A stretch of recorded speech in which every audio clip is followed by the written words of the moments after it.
കേരളത്തിലെ 3 കോൺഗ്രസ് എംഎൽഎമാർ ബിജെപിയിലേക്ക് വരുമെന്നാണ് മേജർ രവി വ്യക്തമാക്കിയിരിക്കുന്നത്. അതോടൊപ്പം തന്നെ ശശി തരൂർ ബിജെപിയിലേക്ക് വരികയാണെങ്കിൽ വലിയ രീതിയിൽ ഗുണം ചെയ്യുമെന്നും പറയുന്നു.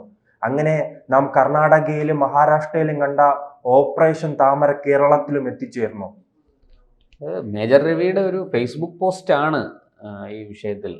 അദ്ദേഹത്തെ 3 എംഎൽഎമാർ സമീപിച്ചു എന്നാണ് അദ്ദേഹം പറയുന്നത്. ബിജെപിയിൽ ചേരാൻ തയ്യാറായ അല്ലെങ്കിൽ അതിന് മനസ്സുള്ള 3 എംഎൽഎമാർ സമീപിച്ചു എന്ന് പറഞ്ഞിട്ട് അദ്ദേഹം പിന്നീട് പറയുകയാണ്, ശശി തരൂരിനെ ബിജെപിയിലേക്ക് കൊണ്ടുവരണം, അദ്ദേഹത്തിൻ്റെ കഴിവും പ്രാപ്തിയും അദ്ദേഹത്തിൻ്റെ അറിവും എല്ലാം ബിജെപിക്ക് ഗുണം ചെയ്യും. അത് മാത്രമല്ല അദ്ദേഹത്തിൻ്റെ അനുഭവ സമ്പത്തുണ്ട്, അത് ബിജെപിക്ക് വലിയ നേട്ടമായിരിക്കും, കേരള ബിജെപിക്ക് എന്നും അദ്ദേഹം പറയുന്നുണ്ട്. പക്ഷേ ഈ 3 എംഎൽഎമാരുടെ കാര്യങ്ങൾ പറയുന്നില്ല.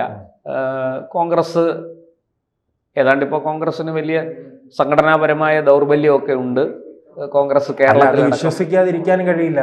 കാരണം പണ്ട് രാഷ്ട്രപതി തെരഞ്ഞെടുപ്പ് നടന്നപ്പോൾ ഒരു വോട്ട് ബിജെപിക്ക് ലഭിക്കുന്ന സാഹചര്യം ഉണ്ടായിട്ടുണ്ട്. അതെ,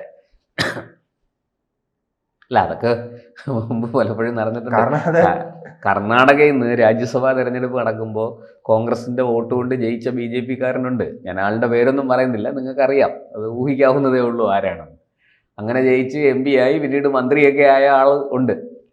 അപ്പോൾ അതൊക്കെ ഈ കാലങ്ങളായിട്ട് കേരളത്തിൽ, പ്രത്യേകിച്ച് കേരളത്തിൽ നിന്ന് ബിജെപി അകറ്റി നിർത്തുന്നു എന്ന് പറഞ്ഞു നിൽക്കുമ്പോഴാണ് കേരളത്തിൽ നിന്ന് ഒരു വോട്ട്. അതെ, ഞാനീ പറഞ്ഞു വന്നത് കാലങ്ങളായിട്ട് കേരളത്തിൽ ഇങ്ങനൊരു ബിജെപിക്ക് ഒരു അസ്പൃശ്യത കൽപ്പിച്ച് മാറ്റി നിർത്തിയിരിക്കുകയാണ്. പക്ഷേ എൻ്റെ അറിവിൽ മുസ്ലിം ലീഗിൽ നിന്ന് പോലും ചില നേതാക്കൾ ബിജെപിയോട് സഹകരിക്കാൻ തയ്യാറാണ്.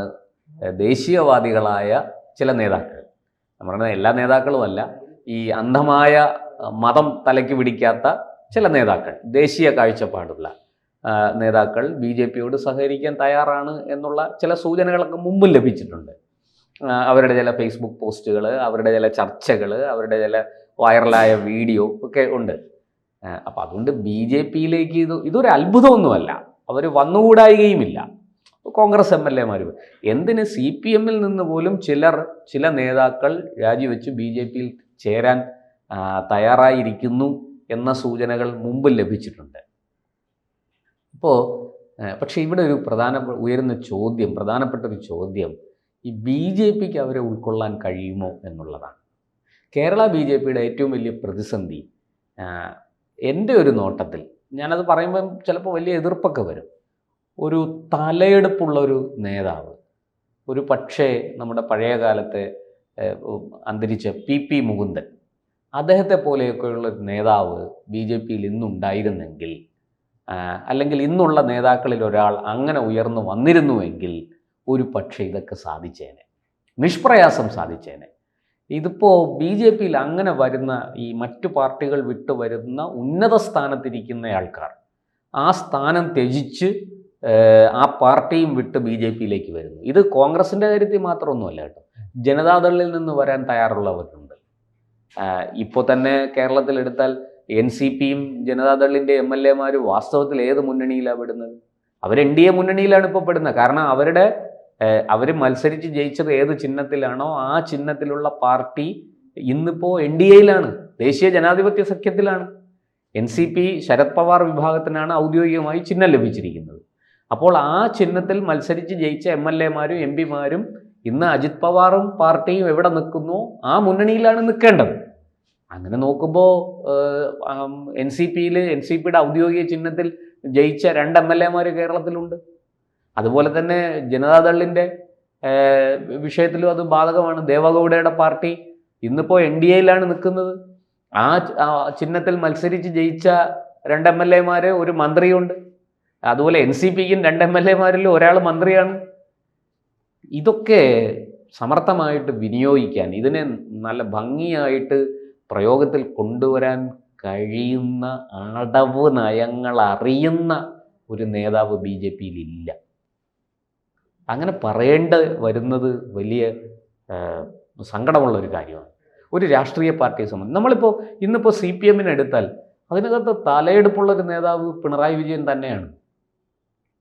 കോടിയേരി ബാലകൃഷ്ണൻ ഉണ്ടായിരുന്നപ്പോൾ കോടിയേരിയും അത്തരത്തിലുള്ളൊരു നേതാവാണ്. ഒരു പക്ഷേ പിണറായി വിജയനെ കഴിഞ്ഞാൽ അങ്ങനൊരു നേതാവ്, തലയെടുപ്പുള്ള ഒരു നേതാവിനെ നമുക്ക് ചൂണ്ടിക്കാണിക്കാൻ ഇല്ല. കോൺഗ്രസ്സിലും അത്യാവശ്യം അങ്ങനത്തെ നേതാക്കളൊക്കെ ഉണ്ട്, തലയെടുപ്പുള്ള നേതാക്കളുണ്ട്. പിന്നെ ഒരു പരിധി വരെ ലീഡറിനെ പോലെയോ AK ആൻ്റണിയെ പോലെയോ ഉമ്മൻചാണ്ടിയെ പോലെയോ ഒരു നേതാവ് ഇന്നില്ല എന്ന് പറയാം. പക്ഷെ എങ്കിലും തലയെടുപ്പുള്ള നേതാക്കളൊക്കെ അത്യാവശ്യം അതിനകത്തും ഉണ്ട്. ഇവിടെ BJPയെ സംബന്ധിച്ചിടത്തോളം അങ്ങനെ വരുന്നവരെ സ്വീകരിക്കാൻ കഴിയുന്നത് നമുക്കറിയാമല്ലോ. ഈ 1 ലിറ്റർ വെള്ളം 100 ml പാത്രത്തിൽ ഉൾക്കൊള്ളാൻ പറ്റത്തില്ല. അതുപോലത്തെ ഒരു സാഹചര്യമാണ്.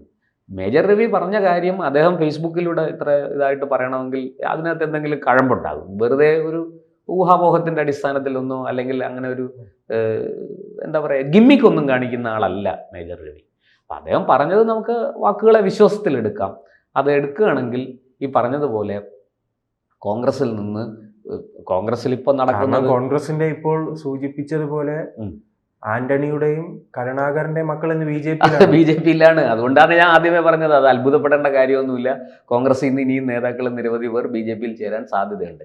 ഇപ്പോഴത്തെ ഈ തെരഞ്ഞെടുപ്പിന് മുന്നോടിയായിട്ട് നടക്കാൻ പോകുന്ന ഒരു കാര്യം ഞാൻ പറയാം. കോൺഗ്രസ് ഈ മുതിർന്ന നേതാക്കൾക്ക് പലർക്കും സീറ്റ് നിഷേധിക്കും. പ്രായമായി, പെർഫോമൻസ് ഇല്ല, അവർക്ക് പിന്നെ എന്താ പറയുക രാഷ്ട്രീയ കാര്യങ്ങളിൽ ഈ ആധുനിക ഈ പുതിയ തലമുറയെ കയ്യിലെടുക്കാൻ പറ്റുന്നില്ല, ഇങ്ങനെയൊക്കെയുള്ള ന്യായങ്ങൾ പറഞ്ഞ് VD സതീശനും കൂട്ടരും മുതിർന്ന പല നേതാക്കൾക്കും സീറ്റ് നിഷേധിക്കാൻ ഉള്ള സാധ്യതയുണ്ട്. അങ്ങനെ സീറ്റ്, അതായത് ഇപ്പോൾ ഒരു 65 വയസ്സിന് മേളിലുള്ള അല്ലെങ്കിൽ 70 വയസ്സിന് മേളിലുള്ളതെന്ന് എടുത്തോളൂ. അങ്ങനെയുള്ള നേതാക്കൾ ഇപ്പോഴും കോൺഗ്രസ്സിലുണ്ടല്ലോ. മത്സരിക്കാൻ സാധ്യതയുള്ള നേതാക്കളും ഉണ്ട്. നിലവിൽ MLA-മാരായിരിക്കുന്നവരും ഈ പറഞ്ഞ പോലെ 65 വയസ്സിനൊക്കെ മേളിലുള്ളവരുണ്ട്. അപ്പോൾ അവരെ ഒഴിവാക്കി പുതിയ തലമുറയെ കൊണ്ടുവരാൻ തീർച്ചയായിട്ടും VD സതീശൻ്റെ നേതൃത്വത്തിൽ ഒരു ശ്രമം നടക്കും. കാരണം ഈ കണ്ടു പരിചയിച്ച പഴകിയ മുഖങ്ങൾ ജനങ്ങൾക്കിന്ന് വേണ്ട. എത്രയോ വർഷങ്ങളായിട്ട് ഇത് കണ്ടുകൊണ്ടിരിക്കുകയാണ്. എത്രയോ നാളുകളായിട്ട് 25-30 വർഷമായിട്ട് MLA ആയിട്ട് തുടരുന്നു, ഇടയ്ക്ക് മന്ത്രിയായി. പ്രത്യേകിച്ച് വലിയ നേട്ടങ്ങളൊന്നും സംസ്ഥാനത്തിന് സംഭാവന ചെയ്തിട്ടില്ല. ഇത്തരത്തിലൊക്കെയുള്ള നിരവധി കാഴ്ചപ്പാടുകൾ ജനങ്ങൾ കൊണ്ട് പുതിയ തലമുറയ്ക്കുണ്ട്. ഇത് VD സതീശന് നന്നായിട്ട് അറിയാം. അതുകൊണ്ട് തന്നെ അത്തരക്കാരെ ഒഴിവാക്കി പതുക്കെ മാറ്റി നിർത്തി അവർക്ക് പാർട്ടിയിലൊക്കെ ചില സ്ഥാനങ്ങൾ കൊടുത്തേക്കും. ചിലപ്പോൾ പുതിയ തലമുറയിൽ പെട്ട ചെറുപ്പക്കാരെ ധാരാളമായിട്ട് മത്സരിപ്പിക്കാൻ രംഗത്താണ്. ചെറുപ്പക്കാർക്ക് അവസരമുണ്ടോ? ഒരു ചെറുപ്പക്കാരനെ കൊണ്ട് കണക്കെടുക്കുകയാണ് എവിടെയെല്ലാം. അല്ല, അതൊക്കെ പ്രതിസന്ധിയും തിരിച്ചടികളും ഒക്കെ പാർട്ടിക്കുണ്ട്. പക്ഷേ VD സതീശൻ്റെ നീക്കം ഇത്തരത്തിലായിരിക്കും. അതിനെ വെട്ടാനാണല്ലോ ഈ സാധനം ഇപ്പോൾ പുറത്ത് കൊണ്ടുവന്നത്. ഇത് വെറുതെ വന്നതൊന്നുമല്ല. കോൺഗ്രസ്സുകാർക്ക് മനസ്സറിവില്ലാതെ അല്ല മാങ്കൂട്ടത്തിൻ്റെ വിഷയം പുറത്തു വന്നത്. വിഷയം സത്യമാണ്, അതൊക്കെ അവിടെ ഇരിക്കട്ടെ. ഇത് നിഷേധിച്ച് രാഹുൽ മാങ്കൂട്ടം ഒരു പോസ്റ്റ് പോലും ഇട്ടിട്ടില്ല, ഒരു പ്രസ്താവന പോലും നടത്തിയിട്ടില്ല. അതുകൊണ്ട് സംഭവം അത് സത്യമാണെന്ന് നമുക്കും കരുതാം. അതൊക്കെ അവിടെ നിൽക്കുമ്പോഴും ചെറുപ്പക്കാരെ ധാരാളമായിട്ട് കൊണ്ടുവരും. കാരണം കോൺഗ്രസിനെ സംബന്ധിച്ചിടത്തോളം തിരഞ്ഞെടുപ്പിൽ ജയിക്കുക എന്നുള്ളതാണ് അവരുടെ ആവശ്യം. അതിന് അവർ എല്ലാ വിദ്യയും പയറ്റും. അപ്പോൾ ഈ മുതിർന്ന പല കോൺഗ്രസ് നേതാക്കളും സീറ്റ് മോഹികളായിട്ടിരിക്കുന്നവരും ഒക്കെ അവരുടെ ആ സ്വപ്നം അത് സാധിക്കാതെ വരുമ്പോൾ അവർ പാർട്ടി വിട്ട് വരാൻ സാധ്യതയുണ്ട്. അങ്ങനെയെങ്കിൽ അവർ ചേരാൻ സാധ്യതയുള്ളത് BJP-യിലാണ്. അവർക്ക് CPM-ലേക്ക് പോകാൻ സാധിക്കില്ല. കാരണം ഇന്നത്തെ CPM-ൻ്റെ സ്ഥിതി അതാണ്. അവിടെ പുറത്തുനിന്ന് ഇനി ആരെ അങ്ങനെ എടുക്കും എന്നെനിക്ക് തോന്നുന്നില്ല. പിന്നെ അവർക്ക് ചേരാൻ കഴിയുക BJP-യാണ്. BJP-യുടെ കൂടെ നിന്നാൽ കേന്ദ്രഭരണമെങ്കിലും ഉണ്ട്. ഈ തങ്ങളുടെ ഇത്രയും കാലത്തെ അനുഭവ സമ്പത്ത് വെച്ച് അതുമായി ബന്ധപ്പെട്ട എന്തെങ്കിലുമൊക്കെ തട്ടിക്കൂട്ടി ചില സ്ഥാനങ്ങളിൽ ഇരിക്കാം എന്നൊരു നിലയുണ്ട്. അതുകൊണ്ട് അത് പ്രയോജനപ്പെടുത്താനായിരിക്കും അത്തരം നേതാക്കളുടെ ശ്രമം. അതുകൊണ്ട് മേജർ രവിയുടെ പോസ്റ്റ് നമ്മൾ എഴുതിത്തള്ളണ്ട. അതിനകത്തൊരു യുക്തിയുണ്ട്. അതിനകത്ത് നടക്കാൻ സാധ്യതയുള്ളൊരു കാര്യത്തെക്കുറിച്ച് തന്നെയാണ് അദ്ദേഹം പറഞ്ഞത്. കോൺഗ്രസിൽ നിന്ന് തീർച്ചയായിട്ടും നേതാക്കൾ കോൺഗ്രസ് വിട്ട് BJP-യിൽ ചേരാനുള്ള ഒരു സാധ്യത നമുക്ക് തള്ളിക്കളയാൻ സാധിക്കും. കൂടുതൽ വാർത്തകളും വിശേഷങ്ങളും നിങ്ങളിലേക്ക് എത്താൻ ABC മലയാളം സബ്സ്ക്രൈബ് ചെയ്യുക, ബെൽ ബട്ടണും അമർത്തുക.